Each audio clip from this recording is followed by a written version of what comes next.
Thank you all so much for having me here. I want to thank the Bipartisan Women's Caucus, all of the sponsors. I'm no stranger to chronic illness, actually, and that's why I'm really grateful to be here. A few years ago, I was going about my life as if, I was a fitness enthusiast. I was known among my circle and among my friends as someone who never got tired, was the words they would use, and suddenly went out to the Hamptons one weekend, got bit by a tick, got Lyme disease. That led me on quite a journey of trying to figure out, what to do about chronic conditions and chronic symptoms that I was having. I recently also had COVID. I had it, my husband had it, my baby had it, and have some lingering symptoms as a result of that. So, I'm very plugged into chronic illness as it affects women in particular. I'm speaking to women every single week in the news who are saying, listen, I'm being labeled as recovered. I don't feel recovered and no one's listening to me. I myself went to many appointments and was not heard, was told, oh, you're stressed. Oh, you're just tired. Oh, you have a lot of responsibilities, when I in fact knew my body and knew that something physical was very, very wrong and needed to be addressed. So we have an amazing panel here today. I'm so excited to hear from not only doctors, sociologists, but people who are actually suffering with ME/CFS. And as I came to learn, I didn't know when I first saw the name ME/CFS, I didn't know what that was, but I do know chronic fatigue syndrome. And that is what it was called for many years. I had many people I knew who suffered with chronic fatigue syndrome and found no answers, suffering with debilitating disease, couldn't get out of bed, couldn't do their jobs, couldn't walk to the kitchen to prepare dinner for themselves or their families. Symptoms, brain fog, pain, the idea that you exercise and then you suffer as a consequence and feel 10 times worse is horrible. It's horrible to go through that physically and mentally.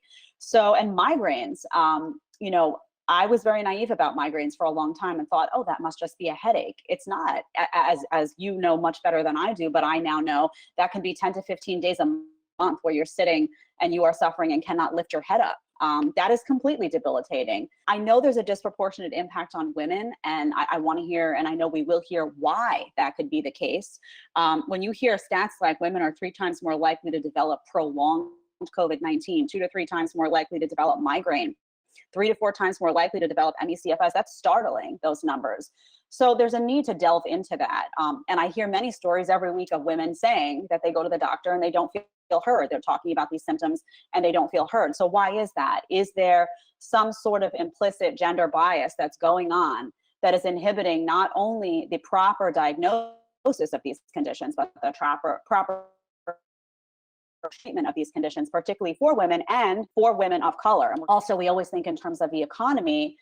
When you have stats like 69% of people with ME/CFS are unemployed, up to 89% lost their job as a result of it, you have to not only look at the physical and emotional effects of that on a person who is very capable, who wants to contribute, who wants to put food on the table for their family, who has interests and worked very hard for many years to build up really dynamic careers, and suddenly can't do what they want to do so badly. And what is that ripple effect on the economy at large? What does that do? Is that enough of an impetus for people to take this more seriously and come to the table and say, we need solutions, we need funding?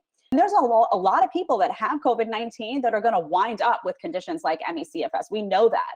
We know that you're going to have, you see it already. You see people coming to the table and saying, well, I'm being told by my doctor that I'm better, but I am exhausted all the time. I myself can tell you my lungs aren't quite right. I couldn't go out for a run now and feel the way I did before.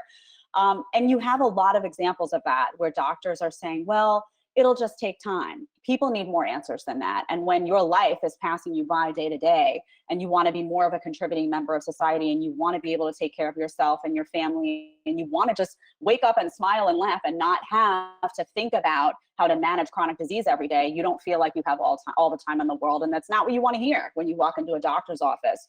If you've been labeled as someone who is more likely to get COVID-19 and you are already suffering from chronic illnesses, this is an incredibly scary and difficult time to just function. Leave the house, go to the grocery store becomes terrifying. I know I've gone into these offices and been told I'm crazy, for months. I didn't get diagnosed with Lyme disease for 9 months because they told me that I was just busy. Clearly, I was not busy, I was sick. So what do you do to try to remedy some of that stuff that's so inculcated in our society? I mean, I talk to people every single week in the news business. We interview people who are sick. They had COVID-19. symptoms are lingering. When I read the symptoms list for Emmy CFS, I said, I have a few of these symptoms myself. I talk to people every week who have these symptoms. So I think Dr. Klimas's note about these long haulers and the opportunity that exists right now. Of course, no one wants to, have a disease exist in order to have something talked about. But the fact of the matter is the disease does exist. It's on the front page of every newspaper. People are talking about it. And as a result, it is lending itself to have these further discussions about chronic illness that should have been happening for decades past. So I think that is a very accurate point. And I promise you, there are a lot of people out there, for those suffering. There are so many people I speak to every week that have so many of these symptoms. I guarantee you there will be a bigger conversation about Emmy CFS to come. I am Ashanti Daniel, a disabled registered nurse and single mother. Like many of the COVID long haulers, following a viral illness, I became ill with myalgic encephalomyelitis, or ME/CFS, formerly known as chronic fatigue syndrome. Before I continue, I want to apologize in advance for any background noise. I am at the hospital as I speak, connected to machines, getting my Ivig infusion via the port in my chest. While we are on the topic of Ivig, however, I want to take a minute to discuss the cost of my Ivig infusions. Every time I come to the hospital for my infusion, I am here for 11 to 12 hours. With that in mind, how much do you think one Ivig infusion costs? Now's the time where I wish I was in front of a live audience, because I would ask a few of you to say your guesses out loud. Since audience participation isn't an option, I will tell you, it costs $46,000 to $48,000 per treatment. I receive 2 Ivig infusions per month, which means my health insurance, Medicare, because I am disabled, is billed nearly $100,000 per month for 2 infusions. Sadly, without insurance, it would be impossible for me and most Americans to pay over $1 million per year for the Ivig infusions I desperately need. Having health insurance that covers my Ivig infusions makes me one of the, quote, lucky ones. That is, as long as Social Security and Medicare remain intact. The cost of my Ivig infusions are just one example of how expensive ME/CFS is and will continue to be, especially with the anticipated influx of COVID long haulers to our community, if more research is not done now to adequately treat, or better yet, cure ME/CFS. I know that cure part is wishful thinking, but hey, a girl can dream. Believe it or not, there are currently 0 FDA meds approved specifically to treat ME/CFS, 0.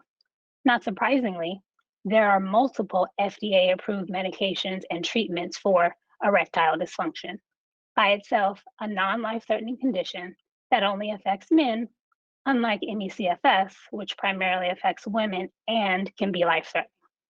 A University of Pennsylvania study found that when women visited an emergency room, they waited 16 minutes longer than men to get pain medication and were less likely to receive it. The COVID-19 pandemic illustrates the intersection of structural racism and health and highlights why structural racism is a public health crisis and urgently needs to be addressed. Just listen to these COVID statistics. According to the Johns Hopkins Coronavirus Research Center, Black Americans make up 13% of the population in the states reporting racial and ethnic information, but account for about 34% of COVID deaths in those states.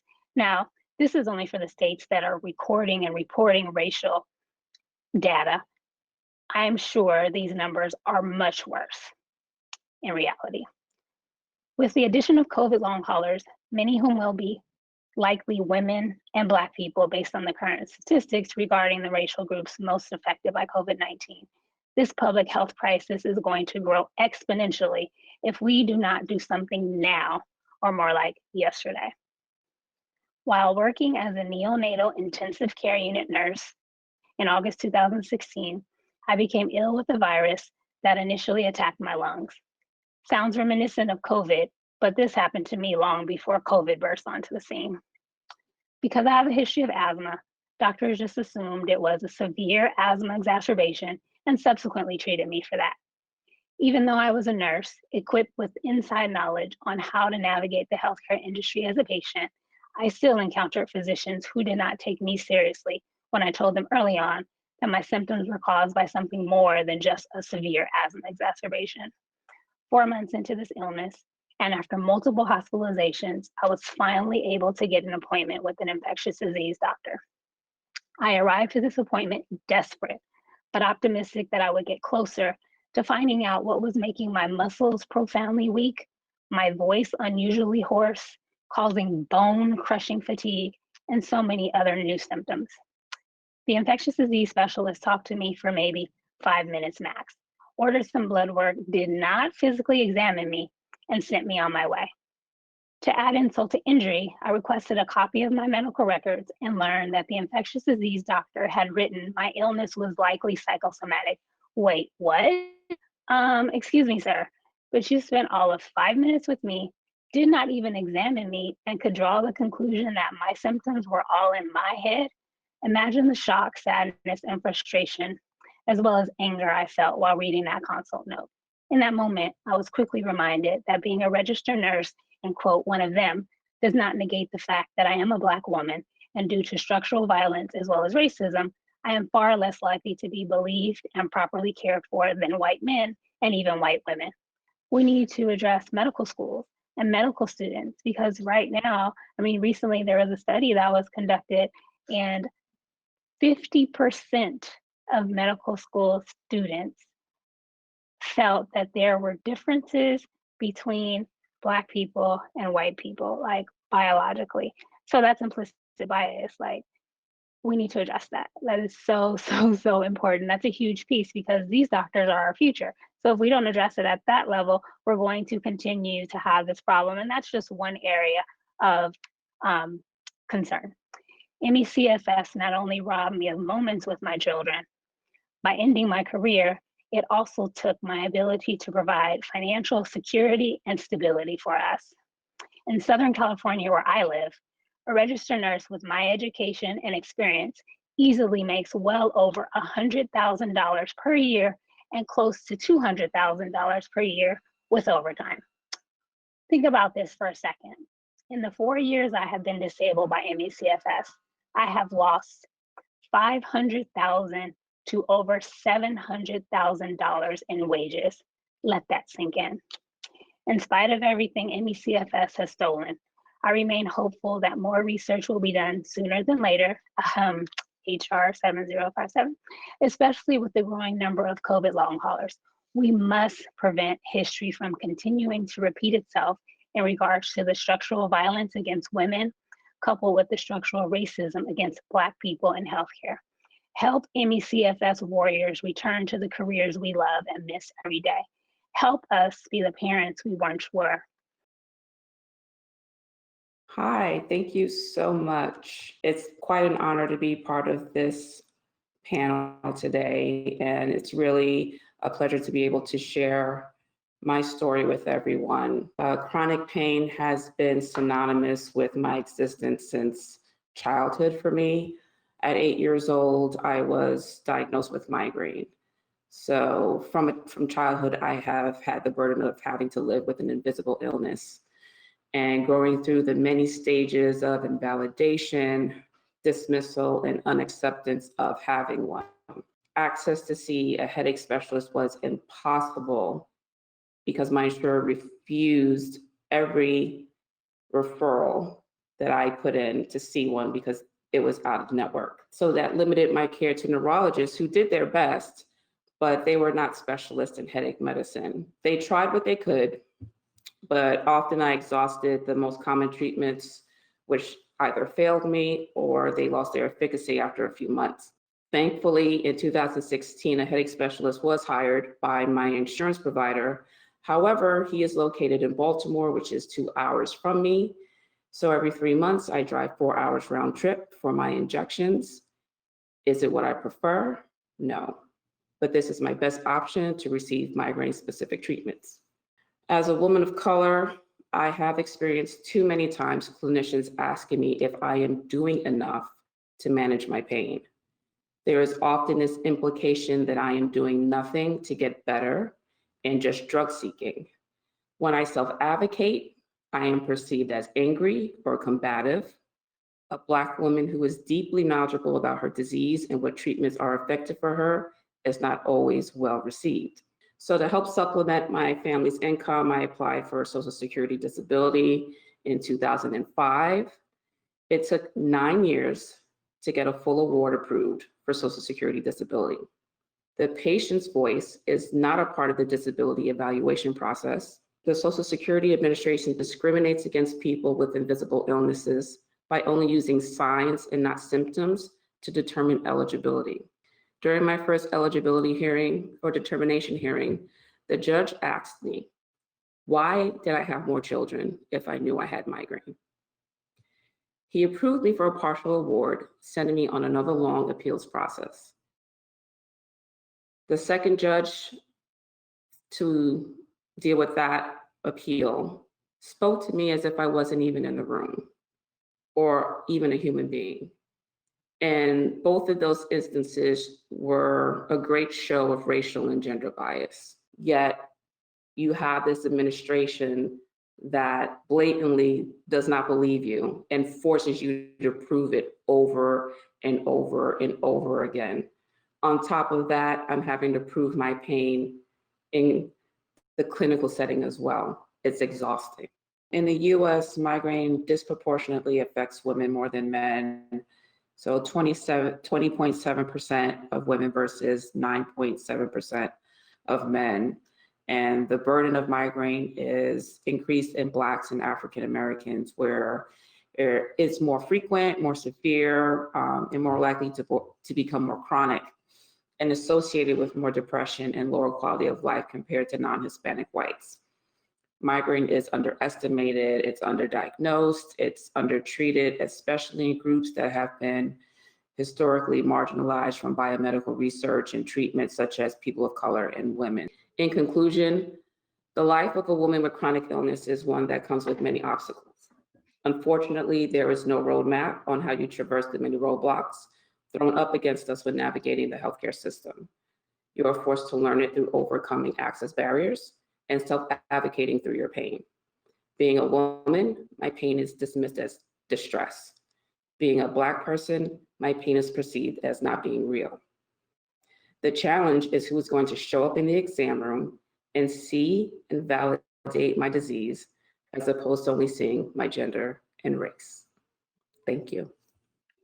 From where I'm sitting, this has been so informative for me, just to have so many different perspectives from a sociologist, from doctors, and most touching for me was just listening to Ashanti and Jamie, who've been suffering with this. When you hear things like, when I heard Jamie say, you know, having to prove your pain, you shouldn't have to prove your pain. You should be able to go into a doctor's office and express that something is hurting you, and it's their job to address that. Hearing, you know, Ashanti talk about, you know, the cost, and the cost in terms of time. When you have a child, I have a 9-month-old, you don't have 11 to 12 hours in a day. You just don't have it. And to have to carve that time out, not to go out and say, you know what, I want to go do my nursing job and be able to, you know, do something really cool with my kid, or just feel good about yourself, take the day. You're sitting in a doctor's office in a medical facility right now. That's horrific. That should not be happening. We should be addressing that. We should be listening to people's needs. And you both have done such a fantastic job that it makes me feel that if more people were heard who were actually going through this on a day-to-day basis, and heard properly and addressed properly, and people had open ears when you walked into offices, that would make an enormous difference. So I think that note about medical school is so significant. So I'm just grateful to have been here and had the chance to listen to all of you. I am not an expert on this disease, although I have my own set of symptoms that I maybe I'll come to one of the doctors at one point and say, hey, maybe I have this thing. You know, it's crazy what's going on in the world right now.